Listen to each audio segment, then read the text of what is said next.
Hello. Hello അമ്മേ, ഞാനിന്ന് അങ്ങോട്ട് വരുന്നുണ്ട്. സന്തോഷായില്ലേ? സന്തോഷമായി. വന്ന അപ്പൊ തന്നെ തിരിച്ചു പോകുവോ? ഞാനിവിടെ ഒരാഴ്ച കാണും. ഒരു അരമണിക്കൂറിനുള്ളിൽ എത്തുവേ. എന്നാ ശരി. ആയിക്കോട്ടെ കേട്ടോ. ശരി. മുൻപെങ്ങുമില്ലാത്ത വിധമാണ് തേങ്ങയുടെ വില കുതിച്ചുയർന്നത്. അയ്യോ, എന്റെ തേങ്ങ. ദേ മനുഷ്യ, അവളിങ്ങോട്ട് വരുന്നുണ്ടെന്ന്. ആര്?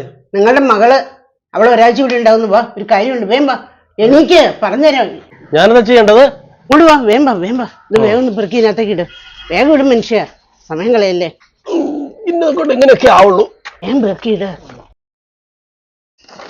മൊത്തം ഞാൻ പെറുക്കിയിട്ടുണ്ട്. മുള്ളിക്ക് അങ്ങോട്ട് വെക്കണ്ടാവില്ലേ? അയ്യോ, ഞാൻ വരുന്നോർത്തോണ്ട് തേങ്ങ എല്ലാം അപ്പത്തേക്ക് ചാക്കി കെട്ടി വെച്ചോ. ശരിക്കും ഇത്രയും സ്നേഹമുള്ള ഒരു അച്ഛനും അമ്മ. ഇതിപ്പോ ഞാൻ ഇനി എങ്ങനെ കൊണ്ടുപോകുന്നേ? സ്കൂട്ടറിനെ വന്നേ. സ്കൂട്ടറിന് കയറില്ല, ഇല്ലെങ്കിൽ ഓട്ടോ വിളിക്കാം. ഞാൻ ഇപ്പൊ തന്നെ പോയേക്കാം. ഇനിയിപ്പോ കയറേണ്ട കാര്യമില്ലല്ലോ. എന്തായി?